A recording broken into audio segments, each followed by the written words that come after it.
Hey people of the VC, it's Cloudy, and this is a competition entry for Jeff Kempin this time, and his Crazy 8's competition.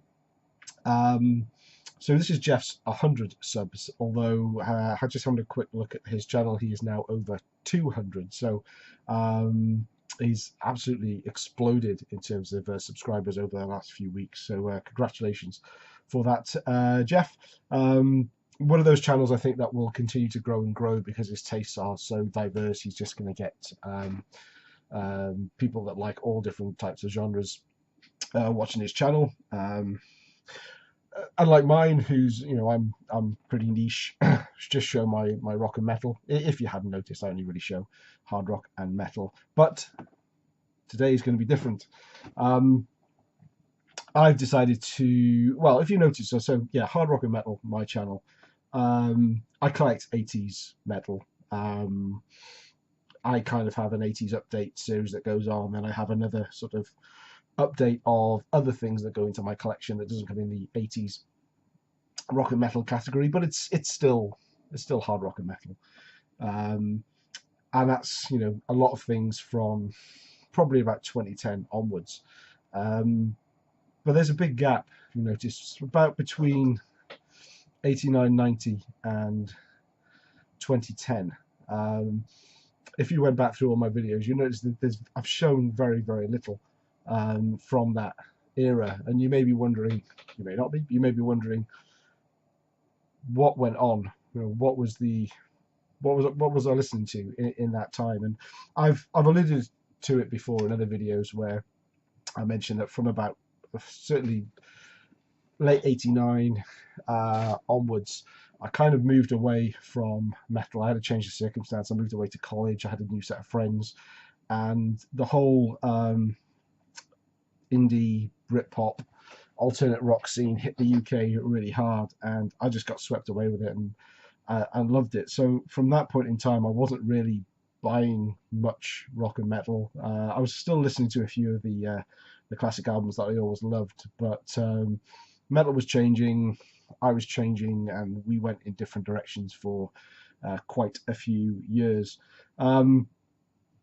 So between about 89 and 92, it was before I had a CD player, so anything I was picking up on cassettes, and I don't really have those cassettes anymore. I don't remember particularly getting rid of them, but I don't have many of them left at all. But from about 92, I started collecting CDs, bought my first CD player, and I have a ton of CDs, few hundred CDs that have been sitting in the loft certainly for about the last 10 years or so, I guess, untouched, unloved, and I had ripped them all to MP3s years ago, but it was at a time when storage wasn't necessarily cheap, and music players weren't that sophisticated. But now I'm listening to a lot more on the move using FLAC lossless, my little player, which I've shown a couple of times before. I've thought about going up and getting those CDs out and re-ripping them as lossless and giving them another go. And there's some really great albums that I used to listen to from that genre. So I've grabbed 8 CDs from 1998 to give you a flavour of what I was listening to in 1998. And at some point I will do as I'm going through re-ripping those CDs as FLAC files, I will do some videos about the alternate cloudy years, and I'll make sure that they're labelled appropriately so you metal guys don't get infected by it. I think I did a video once on the wedding present, and it's my least liked video that I've done. It's not my most disliked, but it's the least liked video I ever did. I think it didn't get that many views, and it got 1 like, and someone was probably just feeling sorry for me. And it kind of put me off doing videos that weren't rock and metal because that's the audience I picked up. But I've been doing this for a number of years now, and I don't care. I want to show them. So I'm gonna go through those CDs, and I may do it year by year. I certainly won't do it alphabetically. I'm not into that at all. I may just grab a handful at a time of the albums that I kind of want to listen to again, and rip them and show them in a separate series on here. But I digress. This is Jeff's competition. I'm 5 minutes in and I'm not even showing the album. These are all on CD. So let's get going. First one I have is Catatonia, International Velvet. This band was famous for having Karis Matthews on vocals. I don't know if there's any pictures in here.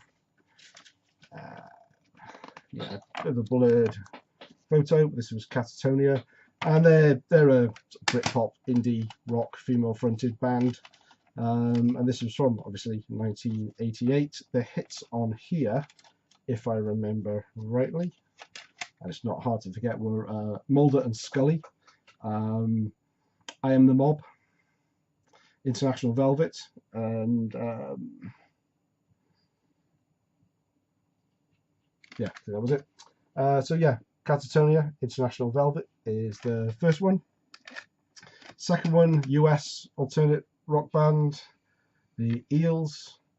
Their 1998 release, Electro Shock Blues.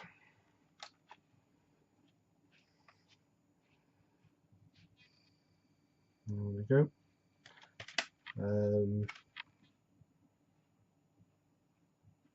I don't really remember too many tracks from it. I do need to give this one a spin again. I remember more from the album that came out previously, but that did come out in 1998, so I can't show that one. So the 8's is number 2. Did I mention that Karis Matthews, Welsh girl from my home country? There's a few Welsh bands in here. This being one of them. So this is Super Furry Animals. Now, Super Furry Animals were a bit more of a psychedelic indie rock band. They didn't release an album in 1998, but this is a compilation of selected B-sides and rarities from 94 to 98, and kind of their famous song, The Man Don't Give a Fuck, is the main one on here. So it's one of those songs that they didn't put on an album, probably for obvious reasons. The record company probably didn't want it, but there we go. They've also they did sing quite a few songs in Welsh. I'm not sure if you can read the one where my finger is here. See if I can remember the pronunciation. So that would be Blur Tigirn Wirk. Sorry, I butchered it. But yes, Super Furry Animals, Outspaced from 1998. A little bit mellower. Now this was really, really popular in 98. This is David Gray, White Ladder. This is the album that kind of launched into massive success. Tracks on here would have been, that you may have heard, would be Please Forgive Me and Babylon, and the title track White Ladder. So he was a sort of singer, songwriter, acoustic piano stuff, but yeah, really good. I used to love that album. This was great.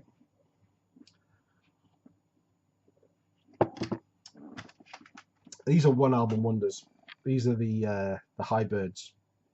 Now, when I was going through the CDs, I picked this one up, and I had no recollection of this at all. But I put it on, and instantly, it's kind of a combination of Oasis and Charlatans and a lot of bands that were popular at the time. It's like they wanted to do a little bit of everybody, which is probably why they didn't go beyond one album. People listened to it and thought, I think I'd rather listen to Oasis, but it's still a good listen, and I'm looking forward to giving that a listen all the way through. I just listened to a couple of tracks on here.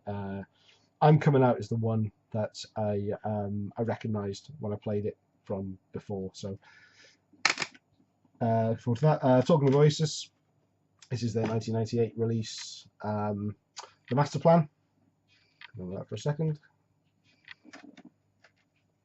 Took me a while to get into Oasis. I wasn't when Definitely Maybe came out and everybody went mad for it.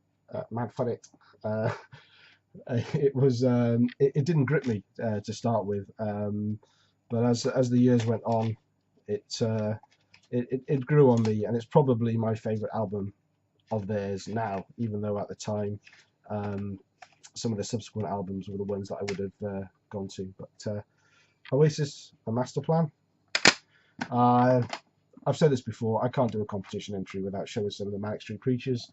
The next Welsh band in my set from 1998. Now this is an absolutely superb album. I can't recommend this one enough. This is an original CD release. You can see the slightly yellowing hype sticker here and the embossed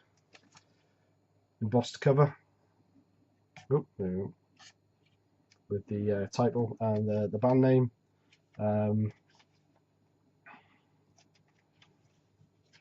CD.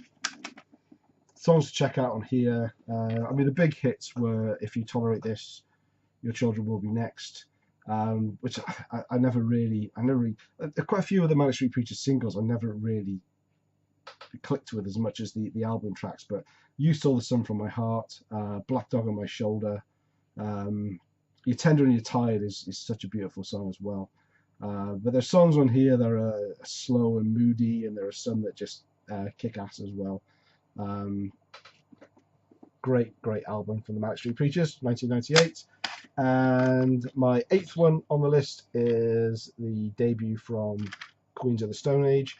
I didn't have this in 1998. Queens of the Stone Age were a band that I kind of got into a bit later on in the 2000s, and I'd never heard of stoner rock. The funny thing is now I've kind of gone full circle, and I really like stoner rock now. And I didn't realise when I was listening to the Queens of the Stone Age that they actually had their origins right at the start of the whole sort of desert rock stoner scene. So funny how things go around and come around. But yeah, the debut album from Queens of the Stone Age is a killer album from 1998. So that's your lot. That's 10 alternative indie albums, something completely different from what you're used to seeing from me. I think probably a lot of people stopped watching after one or two CDs. I'm still going to be mainly a metal guy. I'm going to enjoy going back over this bunch of CDs I've just pulled out of the loft and giving them a spin again. And I'm going to show them on my channel, and you can watch or not, but you know, I've still got the Iron Maiden flag in the background. I've still got the Trooper glass, but I'm going to diversify a little bit. So let's see where that goes. Thanks for watching. Congratulations, Jeff, again on your 100 subs, or what was your 100 subs. Great idea for competition. Enjoyed doing it. All the best in the future with your channel. Thanks for watching. I'll be back with a metal update at the end of the week. Thanks for watching. Bye now.